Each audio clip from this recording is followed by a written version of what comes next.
Welcome to our weekly Coach Show with Coach Travis Adams, talking about Bradley Central Bear baseball.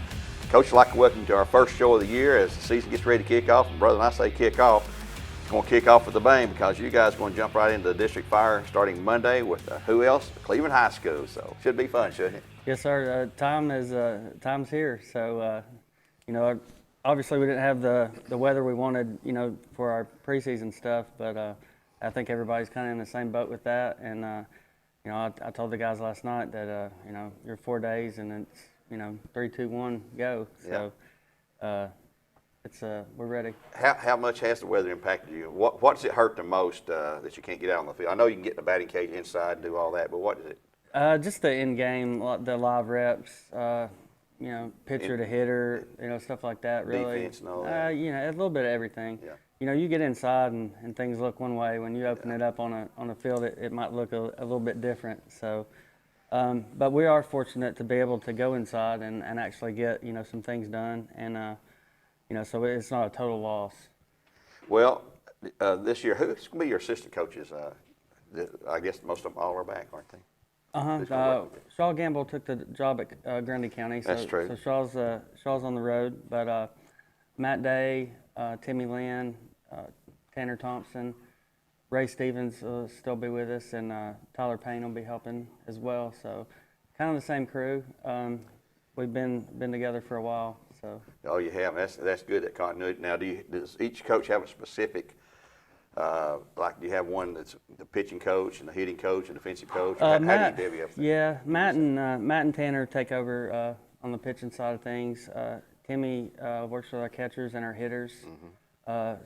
Tyler Payne's been really good with our infielders on stuff, and everybody kind of helps out with the outfield play and things like that. But it's a really good group. Our kids are very fortunate, to have guys that know the game and that teach it well.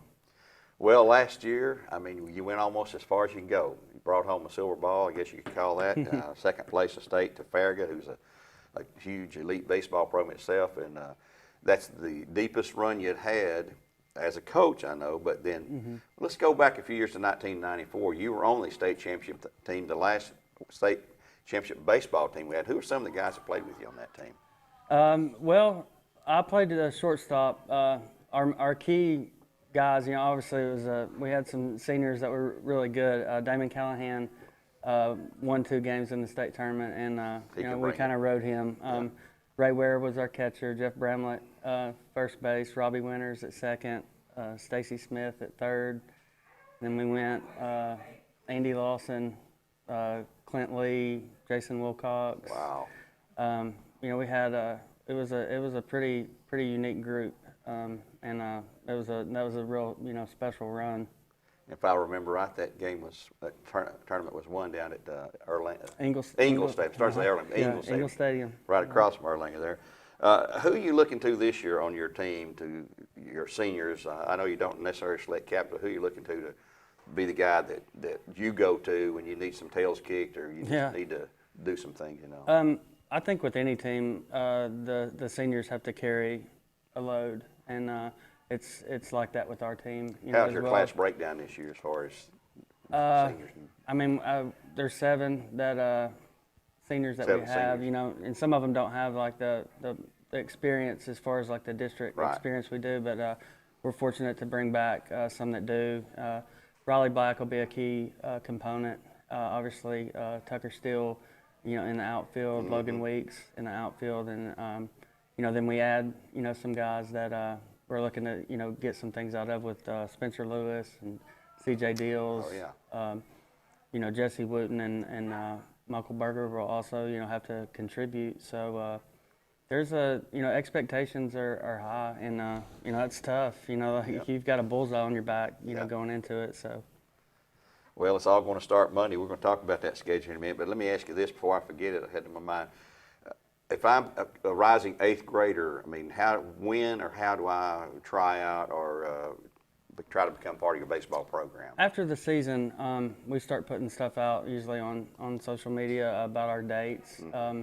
We typically try out the 1st of June, and then we get those guys going with us and work out through the summer, and then then they're here. So, but yeah, we usually relay that to everybody and have it out there to, when those dates are. Now, summer ball, will you be playing together as a team where the guys sort of break apart and go to different travel teams? We've done that. We've done both. Typically, a lot of people are playing now, and they're kind of farmed out as far as like the weekend stuff goes. So we've been going Tuesday, Wednesday, and Thursday, kind of in the morning or around lunchtime, and getting workout stuff in, and some practice time, just to kind of get a feel for what's coming up. So you're not going totally blind into it, either in the fall or even in the spring. So that's usually like a kind of a break-in top period for us. Well, it starts for real Monday, and right out of the chute we talked about you've got Cleveland High School. Monday scheduled to be there, Tuesday back here at Bradley as you do this Monday, Tuesday district play. What do you see as far as in our district, who's going to be the guys that, okay, if we're going to win the district this year, who do we got to beat? Who do you see come back that's going to have a strong team?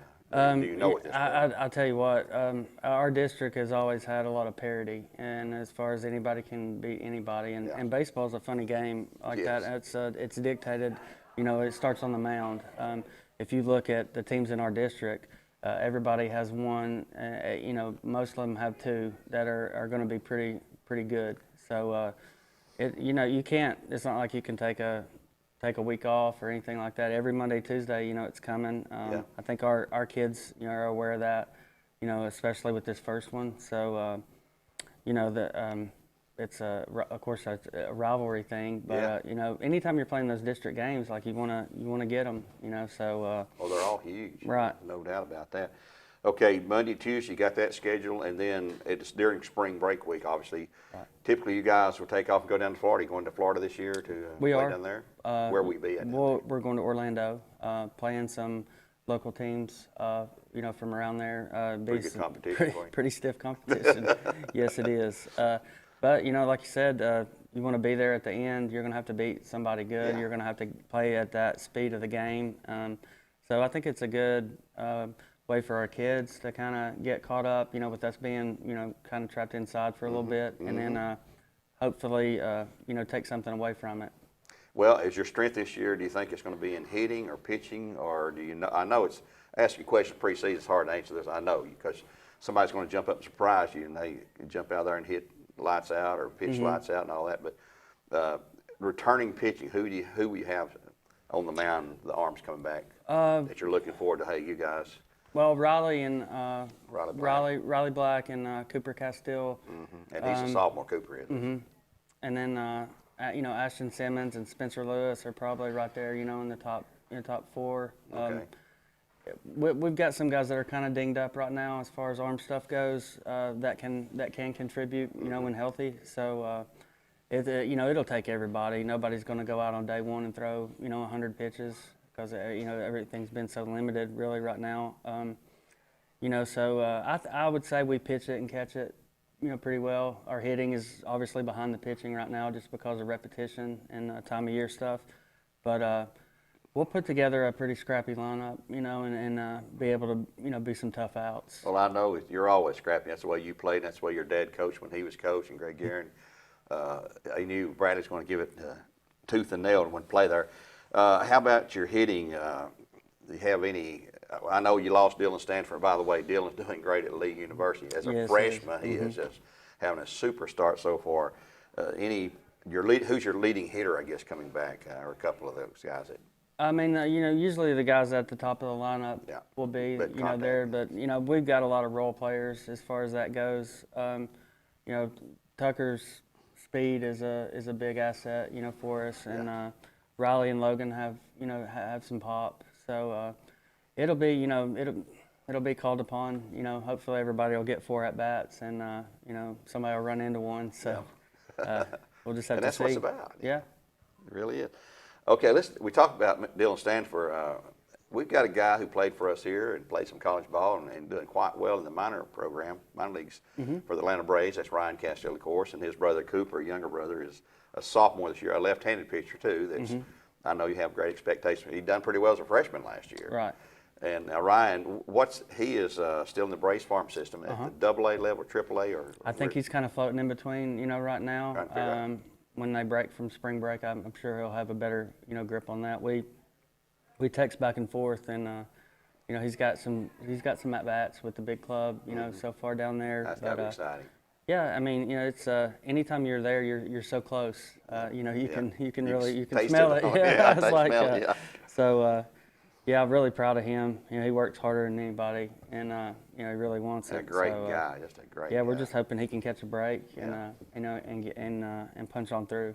Well, let's talk about your schedule before we wrap things up here. I know you're going to Florida during spring break after the Cleveland games Monday and Tuesday, and those, by the way, are 4 o'clock JV and 7 o'clock varsity. That's the schedule, and things subject to change with all the crazy weather we've had. Oh yeah. But after that, now, do you have other in-season tournaments besides the regular district schedule, or who do you have on the schedule that's outside yes. the district? So the way ours is set up and the way the season runs, we have 7 teams, you know, in there. So there's, you know, 6 district games going on. Everybody gets 1 bye week. So Monday, Tuesday, you're not catching district guys. So after Mondays and Tuesdays and Wednesday, if you need it, Thursday through Saturday, a lot of times we're in tournaments. We're playing other just, you know, single games. We host the Oodlewall Invitational. We host the Saudi Daisy Trojan Classic. We help as a host site for those guys. We'll go to Knoxville for the DeMarini Classic and catch some of those guys up there. So yeah, when you look at our schedule, there's it's pretty tough, and you know, but at the same time, I think at the level you want to play and the competition you want to play and intensity and everything, where everything counts, I think that's what you want to stay in that fire, you know, for as long as you can. So I think it'll be really beneficial. Well, as all the coaches around here, you know, you don't shy away from any good competition. That just makes you better. You see what you need to work on, and it's good to face good competition. You don't want to have a cream puff schedule where you win every game by a walk-off rule or something like that. So just play the best you can and hope for the best and everything. Well, Coach, we'll thank you for joining us here today on BCHS.TV, and wish you the best of luck in the season that starts this coming Monday. That's March the 8th and 9th, I believe that will be, or the 9th and 10th. 9th and 10th. That will be Cleveland over there on Monday, Cleveland here at Bradley on Tuesday, weather permitting for both those games. And if since it's spring break, they probably would not be made up next week, but later on, because you're going to be out of town anyway. So, right. They'll keep pushing back, and you know, hopefully it doesn't come down to that. But it's baseball. You got to do. You got to do what you got to do. It might be a little cool and maybe a little damp this time of year, which is a lot of times it is. By the time the season's over, it'll be hot, dusty. But thanks, Coach Adams. Thank you. That's Travis Adams, the head coach of the Bradley Central baseball team. And for Coach Adams, this is Gary Ownbey saying so long for now. God bless and go Bears.